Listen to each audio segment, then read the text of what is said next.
All right, everybody. Welcome to another episode of Getting Digital with Donald, or Don, depending on if you hip hop.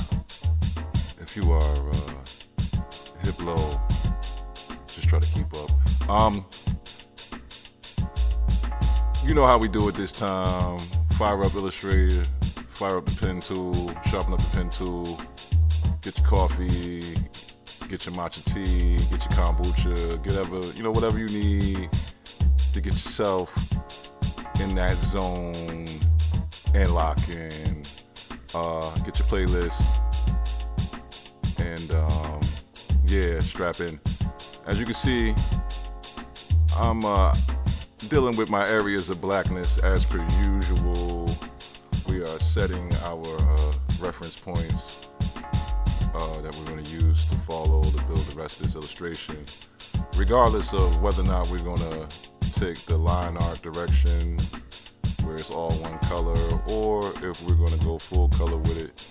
You still want to start off with these areas of blackness because these are your roadmap to whatever destination you are trying to end up at.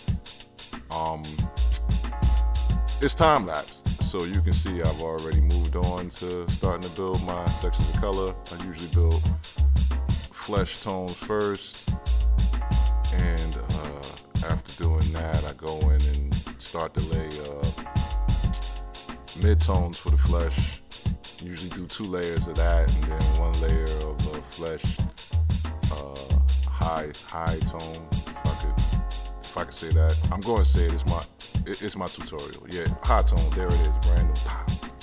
Pow. And that's what you see me going in here doing right now, which is laying this mid-tone, which is like a preliminary shadow, so that you don't gotta get so heavy-handed with the shadow when you finally do create your master. Or my style, I actually create a master shadow at the very end, so I can get things looking crispy the way I want. I'm going in here and laying those high tones. If we can go ahead and put the trademark next to that, the high tones up in there to make this pop out.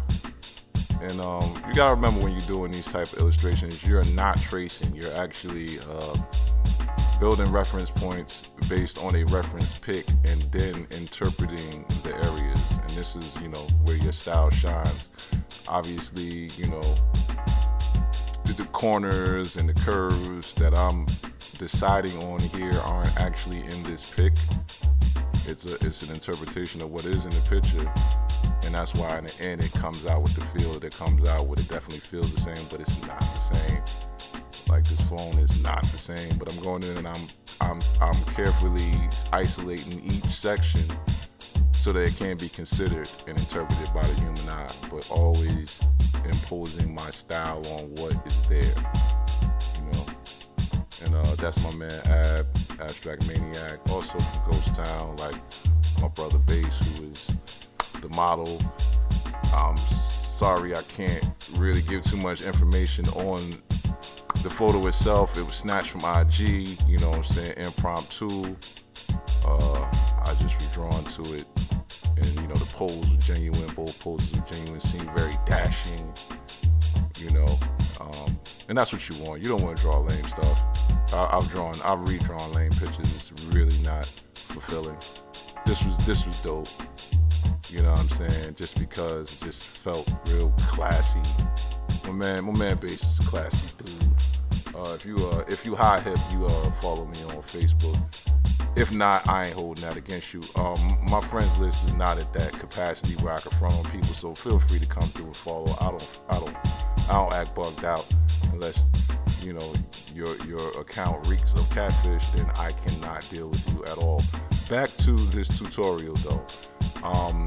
One of the breakaway parts when you're doing these illustrations where you get to add a little bit of color is usually an ellipse, whether male or female.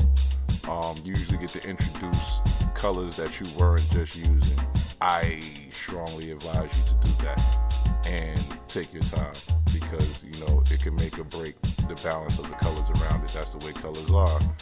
They are one way alone, and then they affect everything around it when they're around other colors. So there's a lot of room to obsess there, and I do. I just try not to do it while I'm taping. And what we're going in here and doing now is starting to lay those master shadows that I was talking to you about earlier. And unlike the flesh midtones, excuse me, that was me sipping a hard apple cider right there.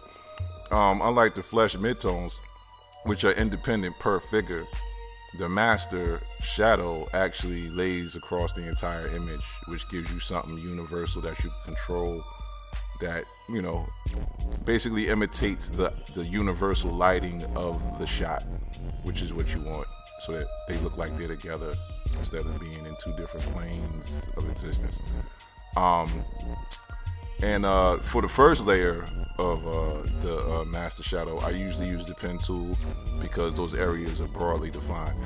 For the second layer of the master shadows, I usually use the brush tool at varying widths so that I can go in and actually deal with a lot of fine detail. You can see me going there with the eraser there and straightening some things out.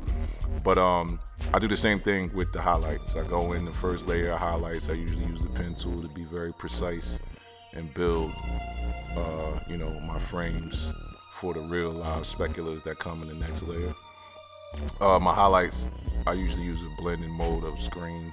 I don't use lighting or anything or overlay. I use screen and try to get funky with the opacity. That was bothering me. The shot was actually cut off on his right shoulder, and it was just going real well at that point. I said, I'm going to go ahead and draw the other half of his body real quick. Boom, it's a black shirt, and on the low, his shoulder, his elbow, his right elbow it's wrong. You know what I'm saying? But it looks, it's alright for this, for what we doing right here. But as I'm just explaining to you, this is real live interpretation. Whenever you're doing these type of illustrations and you got to work off of a reference photo, a lot of times things are going to fall out of frame and you have to make that decision. Always involved with branding. Clothing Outfit is the brand. That is Little Man. That's the icon. Try to integrate them in every design, every chance we get. Do a little freestyle shadow work right there. Scarf, fun stuff. A little bit of last minute detailing in the hair. It's supposed to be fun, man. Don't give yourself an aneurysm with this. Vanilla background. Got the olive green background, which plays off the earth tones. Then we get to the black background, which is just fire. So, that's the piece. Fit by me. Until next time. Peace.